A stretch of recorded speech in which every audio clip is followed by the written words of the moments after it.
Hello friends, welcome to கிராமத்து பட்டாம்பூச்சி. இன்றைக்கி பசங்களெல்லாம் ஸ்கூலுக்கு காலையில் கிளப்பி விட்டு டிஃபன் செஞ்சு எல்லாம் வேலையும் முடிஞ்சிடுச்சு. ஆனாலும் எனக்கு இன்னும் வேலை தொடருது. என்னன்னாக்கா, சாப்பாடு கொடுத்து அனுப்பிச்சி விட்டுட்டேன் அவங்கள.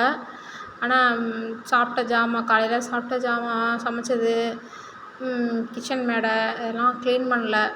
ஒரே தலைவலியாக இருந்துச்சு. சாப்பிட்டு போய் படுத்துட்டேன்.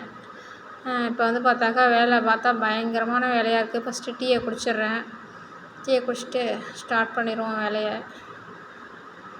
லேடிஸ்க்கு எப்போயுமே ரெஸ்ட்டுன்னு எடுத்தோம்னாக்கா அதிகமான வேலை தான் வருது. என்ன பண்ணுறது, ரெஸ்ட் எடுக்காமலேயும் இருக்க முடியல. ஒட்டுமொத்தமாக ஒரே நேரமாக வேலையை செய்ய வேண்டியதாக இருக்குது. கஷ்டம்தான். நம்மளே ரெஸ்ட் எடுத்துக்கிட்டு நம்மளே திருப்பி வேலை பார்த்துக்க வேண்டியதான். வீட்டுக்கு யாராச்சும் ஹெல்ப்புக்கு ஆள் இருந்தாலும் பிரச்சனை இல்லை. தனியாக இருக்கிறவங்க ரொம்ப கஷ்டம்தான். இல்லை, மற்ற சாப்பாடு கூட கடையில் வாங்கிக்கலாம். அந்த மாதிரி க்ளீனிங் ப்ராசஸ்லாம் நம்ம தான் செய்ய வேண்டியதாக இருக்குது. எவ்வளோ டர்ட்டியாக இருக்குது பாருங்கள். நேற்று நைட்டு காய்கறி வாங்கிட்டு வந்தாங்க. நைட்டு வாங்கின காய்கறிலாம் அப்படியே வாங்கி மேடை மேலே கொட்டி வச்சுருந்தேன். அதெல்லாம் எடுத்து கூடையில் எடுத்து அடுக்கிட்டு கிச்சன் மேடெல்லாம் இப்போ க்ளீன் பண்ணிட்டு தொடச்சிட்டு அடுத்தது சமையல் வேலை ஆரம்பிக்கணும். மத்தியானம் லஞ்சுக்கு ஒரு 1 hour தான் ரெஸ்ட் எடுத்துருந்துருப்பேன். அதுக்கு அடுத்தது வேலை ஆரம்பிச்சிக்கிச்சு திரும்பவும். எல்லாத்தையும் அடுப்பு மேடெல்லாம் நல்லா சோப் போட்டு க்ளீன் பண்ணிட்டு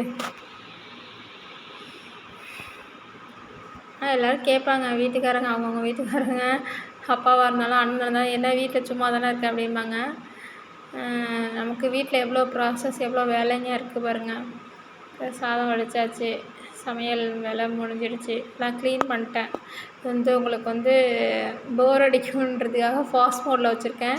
கிட்டத்தட்ட எனக்கு 1.5 மணி நேரம் ஆணுச்சு. இந்த பாத்திரம்லாம் விளக்கிட்டு எல்லாத்தையும் ஒழிச்சு போட்டு பாத்திரத்தெல்லாம் விளக்கி கிளவி எல்லாம் முடிஞ்சிடுச்சு. ஆல்மோஸ்ட்டு முடிஞ்சிடுச்சு. அப்பாடா அப்படின்ட்டு போய் உட்காரலான்னா நமக்கு முடியுமா வேலை?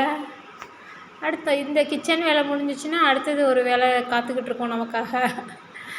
இப்போதைக்கு கிச்சன் ஃபுல்லாக க்ளீனாக இருக்குது. இப்போ பார்க்கும்போது நமக்கு ஒரு திருப்தியாக இருக்கும். அப்பாடா அப்படின்னு. இந்த அடுப்பெல்லாம் துடைக்கிறது தான் பெரிய டென்ஷனே.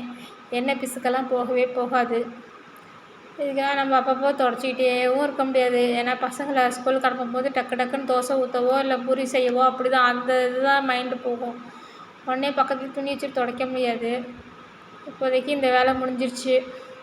அடுத்தது நமக்கு ஹாலில் வெயிட் பண்ணிகிட்டு இருக்க ஒரு வேலை பாருங்கள். துணி இவ்வளோது இருக்குது. இதெல்லாம் மடிச்சுட்டு அடுத்தது நம்ம வீடியோஸ் கொஞ்சம் யூடியூப்பில் போட வேண்டிய வீடியோஸ்லாம் கொஞ்சம் ரெடி பண்ணுவோம்.